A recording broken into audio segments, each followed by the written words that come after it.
ayudarnos un poco a entender cómo funcionan o cómo actúan este tipo de patologías y sobre todo la cuestión preventiva, ¿no? Para no llegar a esto de ir a una cirugía, por ejemplo. Hugo, ¿qué tal? Muy buenas tardes. Alicia Rivas, Miguel Riquelme, te saludamos aquí. Hola Alicia, hola Miguel, muy buenas tardes a toda la audiencia también, muchas gracias por llamarme.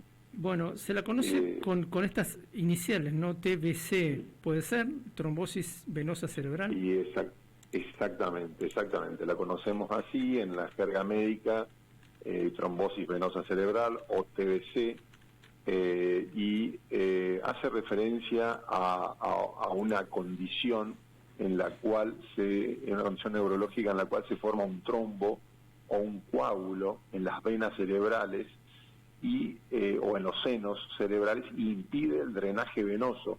Es decir, la sangre no puede salir de alguna manera del cerebro en lo que sería la ruta normal que debería ser para drenar, y eso genera una serie de signos y de síntomas que vale la pena tener presente, digamos, para hacer algún tipo de recordatorio. Es decir, que no es una condición muy frecuente, representa aproximadamente el 1 al 2% de los ACV o isquémicos o hemorrágicos, pero se ve cada vez con más asiduidad, esto también hay que decirlo. Se ve mucho más en mujeres que en hombres, se ve mucho más en ciertos momentos de la vida, por ejemplo, una mujer en el embarazo o en el puerperio inmediato, entre la primer 10, 15 o 20 días después de nacido el bebé. Hay causas que pueden favorecer, causas que pueden ser congénitas, como ciertos trastornos de la sangre que se denominan trombofilia, hablando en un término que por ahí se conoce más, el síndrome antifosfolipídico, por ejemplo. Hay muchas causas de trombofilias hereditarias que tienen que ver con distintos cambios en proteínas de la sangre o mutaciones que favorecen la formación de este tipo de condición, ¿no? Hay veces que hay casos familiares que puede favorecer el estar un poco más alerta, y otras veces no, digamos.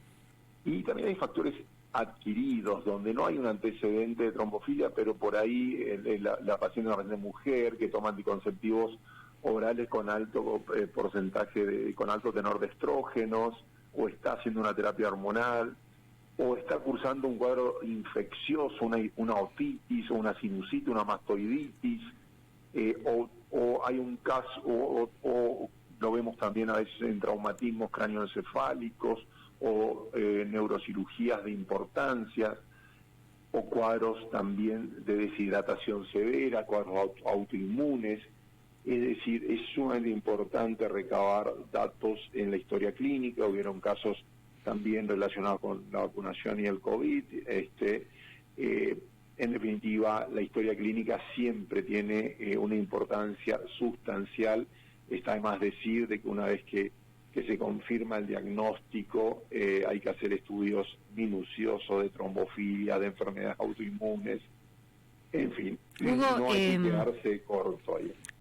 ¿Cuáles son los síntomas que debería preocuparnos y cuáles son las que también al profesional médico en este caso le plantea esa posibilidad?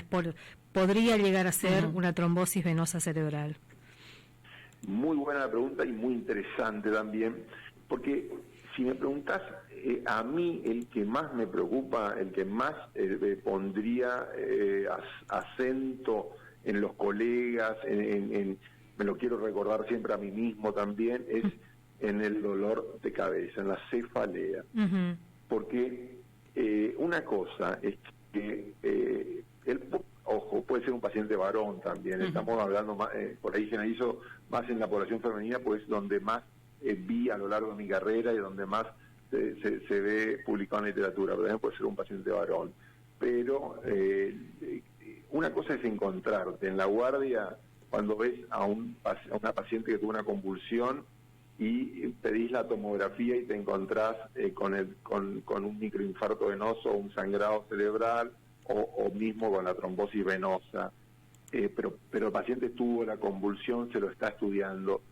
Pero me preocupa más cuando es una paciente que va a la guardia o al consultorio y relata: doctor, me duele la cabeza, me duele la cabeza, me duele mucho la cabeza, y me interesa mucho más y me parece más importante profundizar cuando esa paciente pues dice, cuando uno le pregunta siempre busca decir, bueno, ¿y usted tiene antecedentes de migraña o antecedentes previos de dolores de cabeza? El paciente dice no.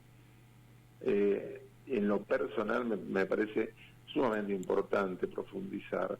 Y yo pongo también de relieve lo siguiente: si bien la mortalidad no es muy alta, porque generalmente con tratamiento anda muy bien y se puede revertir, es decir, se puede permeabilizar ese trombo. Hemos visto pacientes muchas pacientes que han fallecido a causa de la trombosis cerebral por el infarto venoso, por la hemorragia, porque llegan en un coma, en un estado donde cuando uno ya tomografía se encuentra con un escenario dramático desde el punto de vista de terapia intensiva, de todo, hay el sangrado es muy grande. Entonces es sumamente importante anticiparse y pensar y sospechar. Es preferible en una paciente joven que toma anticonceptivos, en edad fértil, ni hablar si está cursando el puerperio, pensarlo como posibilidad. Hoy se puede pedir estudios que, por ejemplo, en una mujer que está cursando su puerperio perfectamente se puede hacer, como es la angioresonancia con tiempo venoso, que se ve perfectamente bien si hay una trombosis venosa cerebral. Y tenemos la suerte también de contar con un servicio de oftalmología y se hace un fondo de ojo, muchas veces se puede ver edema de papila, porque está aumentada la presión. Todo esto va llevando a una hipertensión endocraniana. Entonces es realmente fundamental poder volver a funcionalizar todo el circuito venoso que se ve obstruido. Y la sospecha tiene que estar. O sea, no es lo mismo una cefalea tensional, qué sé yo, que el neurólogo, el médico clínico tiene un poco el ojo entrenado, que alguien que relata que el dolor de cabeza es realmente muy intenso, muy intenso. No tenía antes dolores de cabeza, si es mujer, toma anticonceptivos, y bueno, yo tengo que darle prioridad. Y la verdad que como el cerebro es un estuche cerrado, no puedo cerrar los ojos y telepáticamente imaginarlo. Inevitablemente tengo que sospechar, tengo que pensarlo, puede ser. Y si es una trombosis venosa, y bueno, hay que hacer ruido, como decía un profesor mío, y hay que pedir a veces urgente en el pedido de solicitud del estudio, o a la brevedad urgente. Y hay veces que el médico, así se gane algunas enemistades, tiene que derivar a la guardia en el pedido de urgencia y con sospecha.